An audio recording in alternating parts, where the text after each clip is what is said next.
તો ગાથા 67નો ભાવાર્થ. પહેલાં કહ્યું હતું કે આત્માને જાણવો એટલે આત્માનું સ્વરૂપ સવિકલ્પ દશામાં જાણવું. જાણીને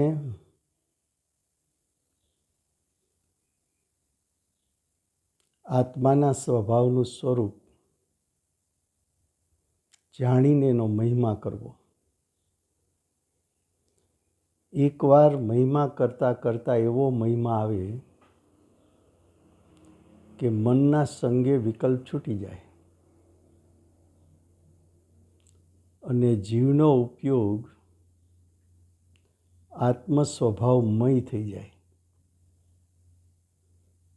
તો જીવનો ઉપયોગ આત્મ સ્વભાવમય થઈ ગયો. એના માટે કીધું કે આત્માને ભાવવો. પ્રથમ જાણવો, ભાવવો, અનુભવવો. જે સમયે આત્માનો અનુભવ થયો તે સમયે વિષયોથી વિરક્ત થવું. વિષયો કહેતા 5 ઇન્દ્રિયના વિષયો.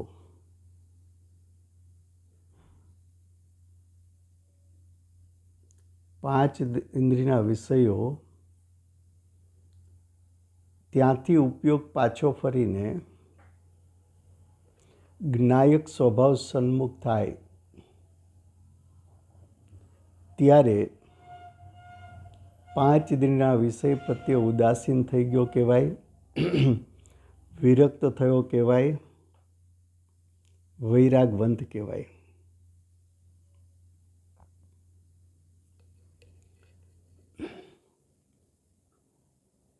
તો કે આત્મ સ્વભાવમાં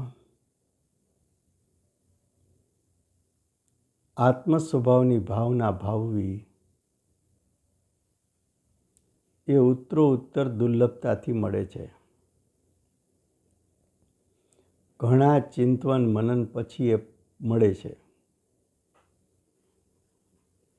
ઉત્તરોત્તર દુર્લભતાથી ઘણા કાળના પુરુષાર્થથી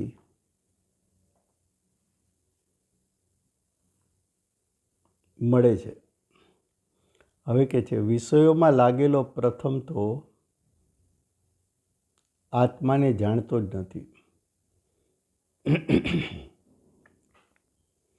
આપણને કુંદકુંદાચાર્ય દેવના શાસ્ત્રો મળ્યા.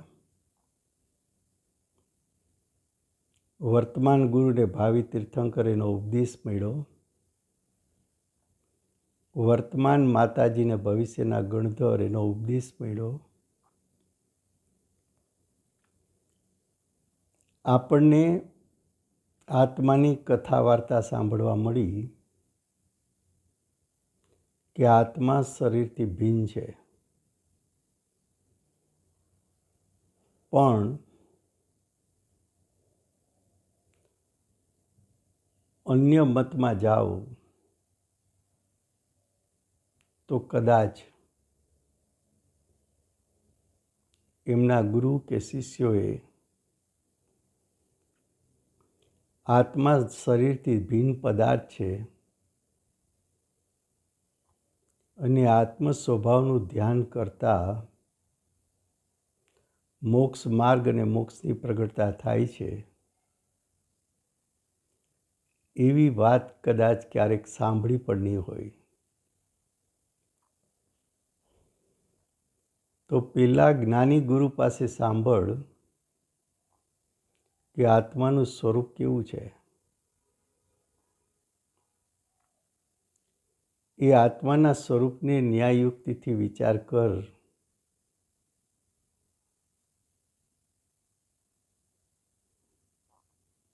જેમ શ્રીમદજીએ 6 પદનો પાઠ લખ્યો કે આત્મા છે, આત્મા નિત્ય છે, આત્મા કર્તા છે, આત્મા ભોગતા છે, મોક્ષ છે અને મોક્ષનો ઉપાય છે.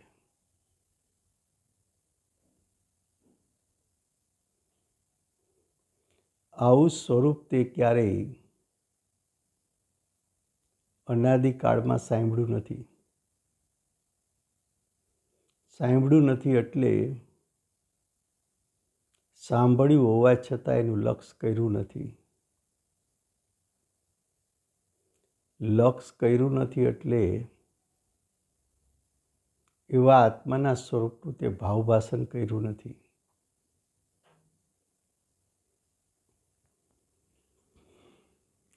ઘણીવાર એમ પણ કહેવાય કે આ વાત તે અનંત વખત સાંભળી છે, પણ સાંભળવાથી શું? એનું તું લક્ષ તો કરતો નથી. તું આત્મ સ્વરૂપને જાણતો જ નથી.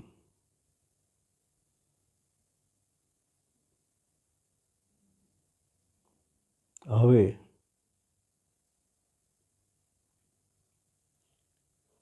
અહીં આ પ્રમાણે કહ્યું કે આત્માને જાણીને આત્મા એક છે, અનેક છે, નિત્ય છે, અનિત્ય છે, સત સ્વરૂપ છે, અસત સ્વરૂપ છે, તત્ સ્વરૂપ છે, અતત સ્વરૂપ છે. આત્મા જ્ઞાન, દર્શન, ચારિત્ર સ્વભાવવાળો છે. આત્મા પુરુષાર્થનો પિંડ છે. આત્મા સુખનો દરિયો છે. આત્મા અનંત રત્નનો ભંડાર, અનંત ગુણ રત્ન એમાં છે. એક એક ગુણ રત્ન એક એક ત્રિકાળ સ્વભાવ છે. એક એક સ્વભાવ પરિપૂર્ણ સ્વભાવ છે. એવા આત્માના સ્વરૂપને જાણીને જે વિષયોમાં રુચિ અને તન્મયતા હતી, વિષયોની રુચિને કારણે ઉપયોગ ત્યાં વારંવાર જતો હતો. એ રુચિએ પલટો ખાઈને જ્ઞાયક સ્વભાવની રુચિ કરતા ઉપયોગ પણ વિષયોમાંથી પલટીને જ્ઞાન સ્વભાવ સન્મુખ થઈને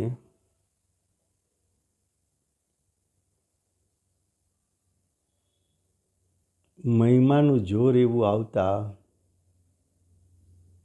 મનના સંગે આત્મ સ્વભાવના ઉત્પન્ન થતા વિકલ્પોનો નાશ થતા મનનો સંગ છૂટી જતા જ્ઞાયકનો સંગ થઈ જતા જીવને આત્માનું સ્વરૂપ, જ્ઞાયકનું સ્વરૂપ ભાવભાષણમાં આવતા અતિન્દ્રિય જ્ઞાન, અતિન્દ્રિય સુખનું વેદન થતા એવી વેદનરૂપ ક્રિયા એને ભાવના કહેવી છે.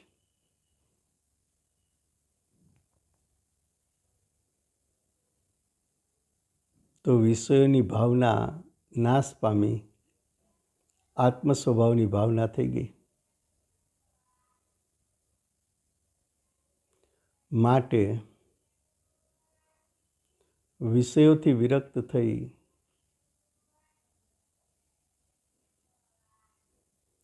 આત્માના યથાર્થ સ્વરૂપને જાણી આત્મ સન્મુખ થઈ મોક્ષનું કારણ એવો મોક્ષ માર્ગ પ્રગટ કરી લેવો. હવે ગાથા 68. હવે કહે છે કે જેઓ વિષયોથી વિરક્ત થઈને આત્માને જાણીને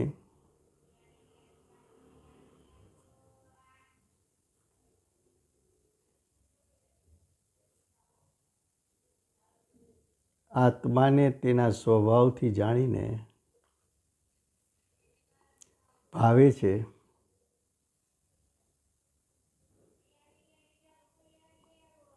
આત્મ સ્વભાવની ભાવના ભાવે છે,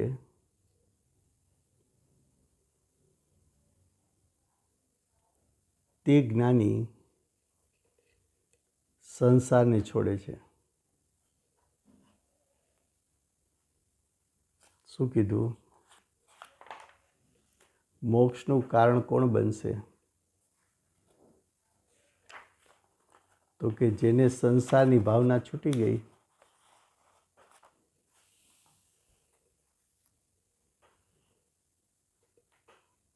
ગાથા 68 એના શબ્દો છે.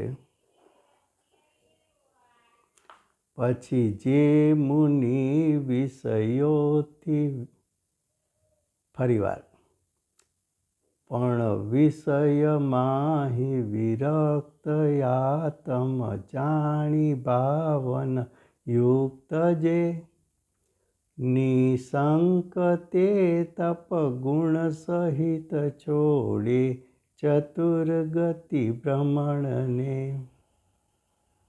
શું કહે છે? જે મુનિ વિષયોથી વિરક્ત થઈ, ઉપયોગ બે જગ્યાએ નહીં રહે, રુચિ બે પ્રકારની નહીં થઈ શકે. કા વિષયોની રુચિ કર અને ઉપયોગ ત્યાં લગાડ, કા આત્મ સ્વભાવની રુચિ કર અને ઉપયોગ ત્યાં લગાડ. તો કે છે જે મુનિ, જે મહાશય વિષયોમાંથી વિરક્ત થઈ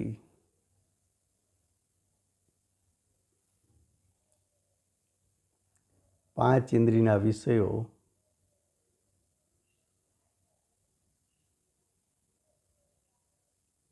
અનંત છે, એ અનંત વિષયોમાંથી ક્યાંય ને ક્યાંય અનાદિકાળથી ફસાયેલો હતો. હવે એ વિષયોથી વિરક્ત થયો, એ વિષયોથી ભિન્ન થયો, એ વિષયોથી ભેદજ્ઞાન કર્યું, એ વિષયોથી ભેદરૂપ શ્રદ્ધાન કર્યું.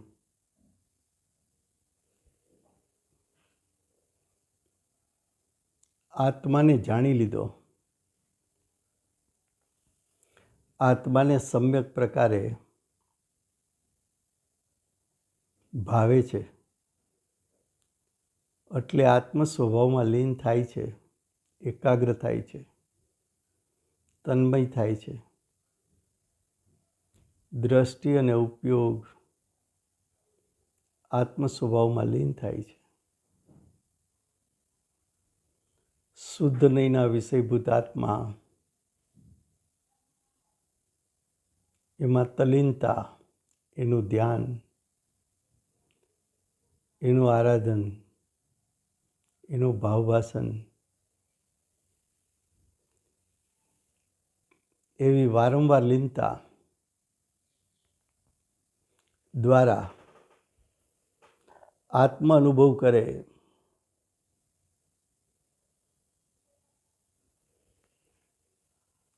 તે તપ અર્થાત બે પ્રકારનું તપ, મૂળ ગુણ અને ઉત્તર ગુણ. 28 મૂળ ગુણ,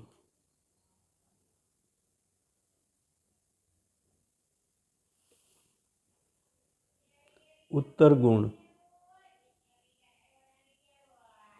10 લક્ષણ ધર્મ, તપ, ધ્યાન, એ બધા ઉત્તર ગુણથી યુક્ત થઈને સંસારને છોડે છે, ચાર ગતિને છોડે છે.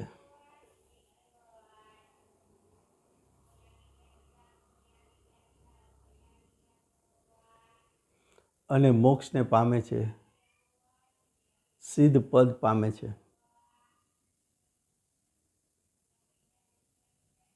શું કહે છે?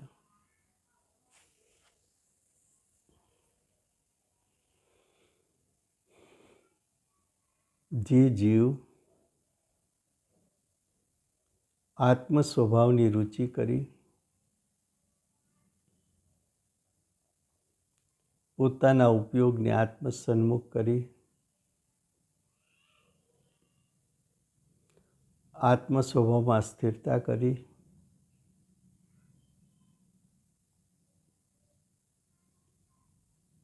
પાંચ મહાવ્રત, પાંચ સમિતિ, 3 ગુપ્તિ પ્રગટ કરી 10 લક્ષણ ધર્મ અંગીકાર કરી તપ અને ધ્યાન કરી પૂર્ણતાને પામે છે. એવા જીવને સિદ્ધ પદની પ્રાપ્તિ થાય છે. એ અસ્થિથી કહ્યું. નાસ્તિથી એમ કહ્યું,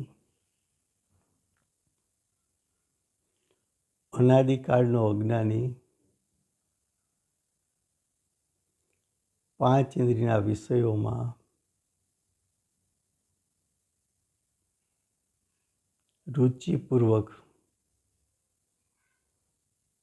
5 ઇન્દ્રિયના વિષયોનું જ્ઞાન કરી એમાં તન્મય થાય, એને કારણે અનાદિથી 4 ગતિરૂપ સંસાર ચાલે છે.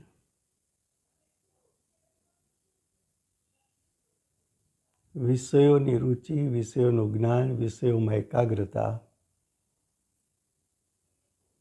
તે મોક્ષ માર્ગ નથી, તે મોક્ષનું કારણ નથી. 5 ઇન્દ્રિયના વિષયો સામે આવતા તને એમાં તન્મય થવાનું મન થઈ જાય છે.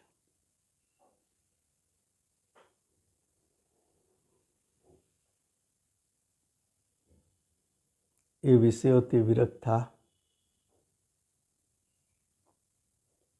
એની વિરક્તિ વગર તને આત્માની રુચિ કે આત્માનું જ્ઞાન કે આત્મામાં એકાગ્રતા નહીં થઈ શકે. એક મ્યાનમાં 2 તલવાર ન રહે.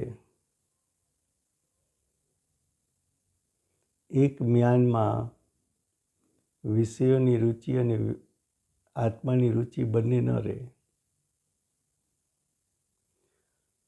એક મ્યાનમાં વિષયોનું જ્ઞાન અને આત્માનું જ્ઞાન બંને જ્ઞાન સાથે ન રહે. એક મ્યાનમાં વિષયોની એકાગ્રતા અને આત્મ સ્વભાવની એકાગ્રતા બંને સાથે ન રહે.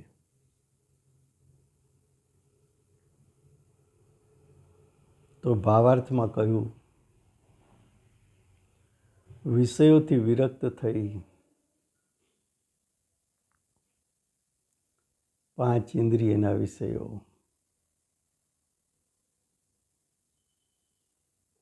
એનાથી ભિન્ન થઈ આત્માને જાણી ભાવના કરવી. તેથી સંસારથી છૂટી મોક્ષને પ્રાપ્ત કરો, એવો ઉપદેશ છે. હવે ગાથા 69. હવે કહે છે કે જો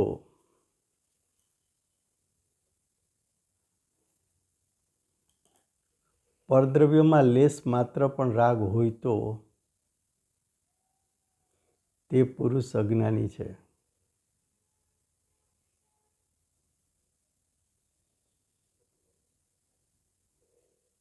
તેણે પોતાનું સ્વરૂપ જાણ્યું નથી.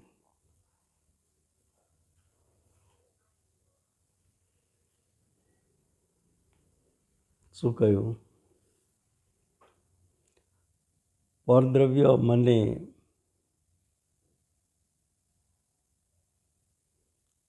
જરા કંઈ લાભનું કારણ છે.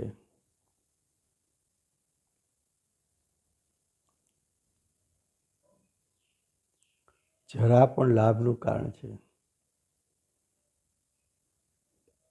તો એ અજ્ઞાની છે. પોતાનું સ્વરૂપ જાણ્યું નથી.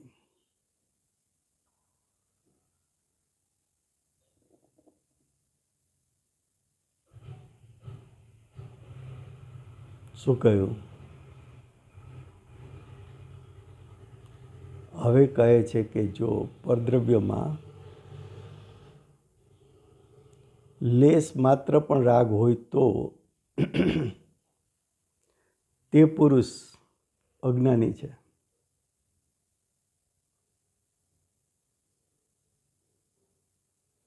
તેણે પોતાનું સ્વરૂપ જાણ્યું નથી.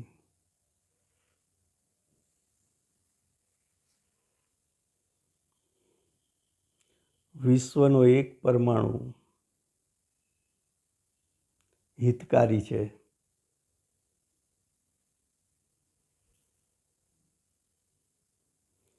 એવી જો માન્યતા હોય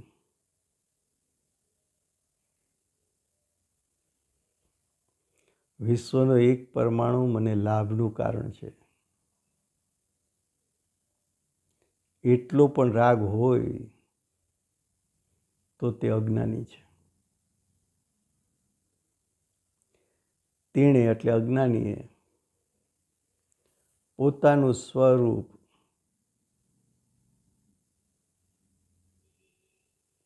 આત્માનો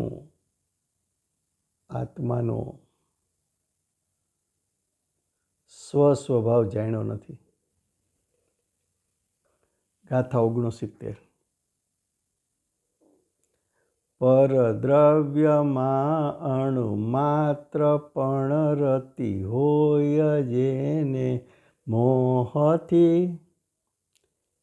તે મૂઢ છે, અજ્ઞાની છે, વિપરીત આત્મ સ્વભાવથી. પરદ્રવ્યમાં અણુ માત્ર રતિ કહેતા પ્રીતિ,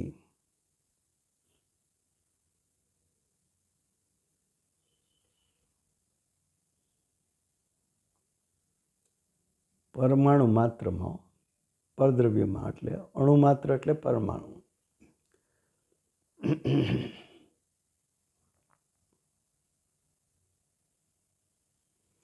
વિશ્વમાં પરમાણુ અનંત અનંત પરમાણુ પરદ્રવ્ય. એમાંનો એક પરમાણુ સ્વતંત્ર દ્રવ્ય. એક પરમાણુ એના પ્રત્યે રાગ કર્યો, પ્રીતિ કરી, એમાં ઈષ્ટપણું માન્યું, એમાં હિત બુદ્ધિ કરી, એ જીવ અજ્ઞાની છે. અર્થ, જે પુરુષને એટલે જે આત્માને પરદ્રવ્ય પ્રત્યે એટલે કે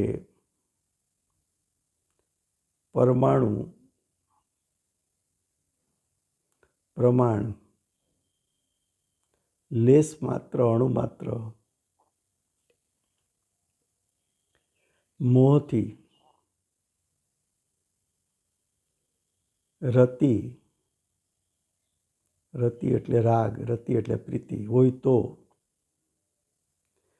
તે પુરુષ, તે આત્મા મૂઢ છે,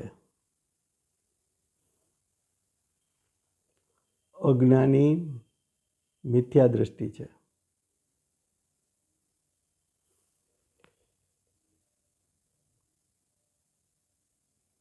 એની માન્યતા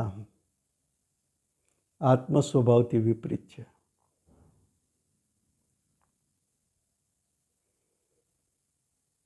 સ્વભાવ પ્રત્યેની માન્યતા વિપરીત હોય, ઘોર અજ્ઞાની મિથ્યા દ્રષ્ટિ છે.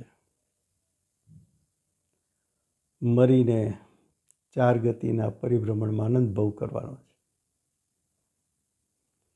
અનંત ભવ હજી દુઃખી થવાના બાકી છે. ભાવાર્થ: ભેદ જ્ઞાન થયા પછી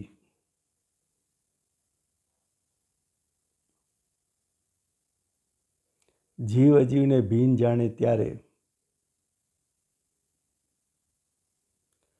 પરદ્રવ્યને પોતાનું ન જાણે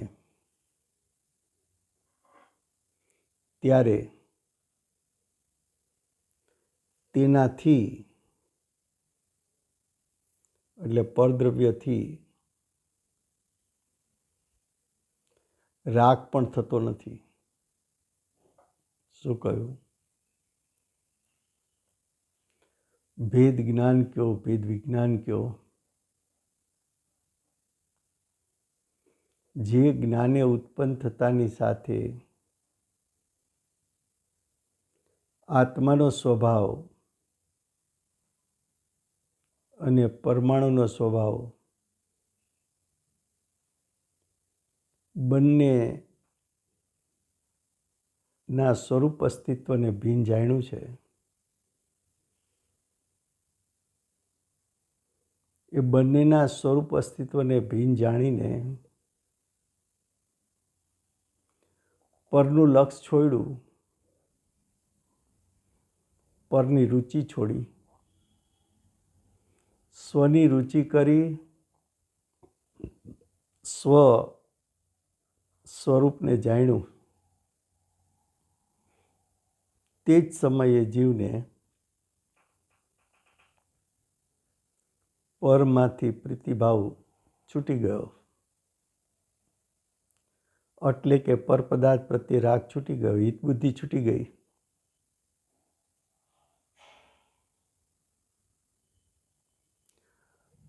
પર પદાર્થનો પરિણામનો હું કરતા છું, ભોગતા છું, એ બુદ્ધિ છૂટી ગઈ.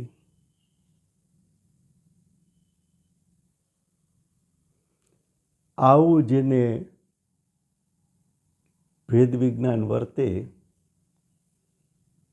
એ જ્ઞાની છે, ને આવું ભેદ વિજ્ઞાન જેને વર્તતું નથી તે અજ્ઞાની છે. જ્ઞાનીએ સ્વને સ્વપણે જાણ્યું છે, પરને પરપણે જાણ્યું છે. માત્ર જાણ્યું છે એમ નહીં, સ્વને સ્વપણે જાણીને ગ્રહી લીધો, પરને પરપણે જાણીને છોડી દીધો. છોડી દીધું એટલે શું? પરની રુચિ, પરમાં જે ઉપયોગ મૂક્યો હતો ને પરમાં જે ઇષ્ટ બુદ્ધિ કરી હતી એ બધું છૂટી ગયું.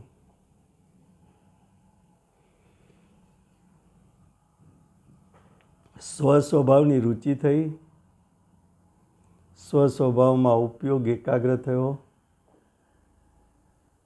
સ્વમાં લીનતા કરીને વિતરાગતા પ્રગટ કરી. ત્યારે સ્વ અને પર વચ્ચેનું ભેદ વિજ્ઞાન કહેવાય છે. શું કહે છે? ભેદ વિજ્ઞાન થયા પછી જીવ અજીવને ભીન જાણે ત્યારે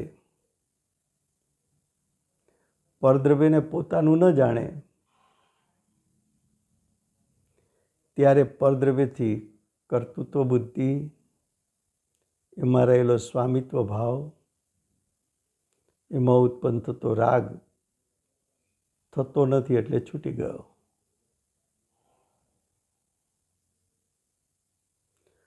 અને જો આવો રાગ છૂટે નહીં તો એને સ્વપર વચ્ચેનું ભેદ વિજ્ઞાન કર્યું નથી, તો એ અજ્ઞાની છે.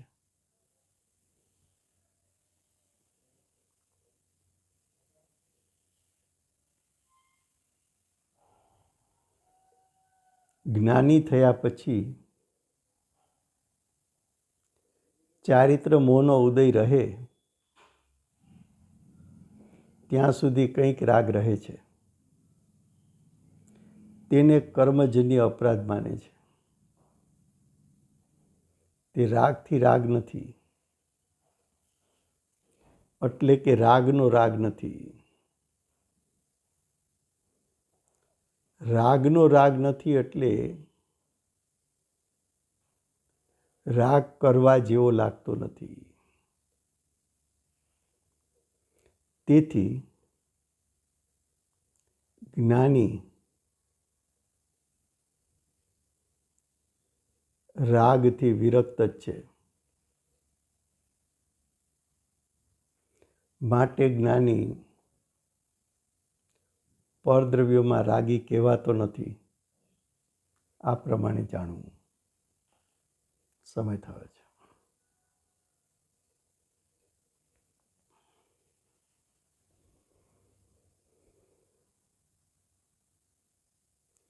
દિવ્ય ધ્વનિના દાતાર શ્રી સિમંદર ભગવાનનો જય હો. સ્વપર વચ્ચેનું ભેદ વિજ્ઞાન કરનાર શ્રી કુંદકુંદાચાર્ય દેવનો જય હો. વર્તમાન કાળે અનુભવ સહિત ભેદ વિજ્ઞાન સમજાવનાર પરમ કૃપાળુ શ્રી સદગુરુ દેવનો જય હો. ભેદ જ્ઞાનનું સ્વરૂપ સમજાવનાર પ્રસમમૂર્તિ ભગવતી માતનો જય હો. અષ્ટ જીનવાણી માતનો જય હો. પરમ દિગંબર જૈન ધર્મનો જય હો.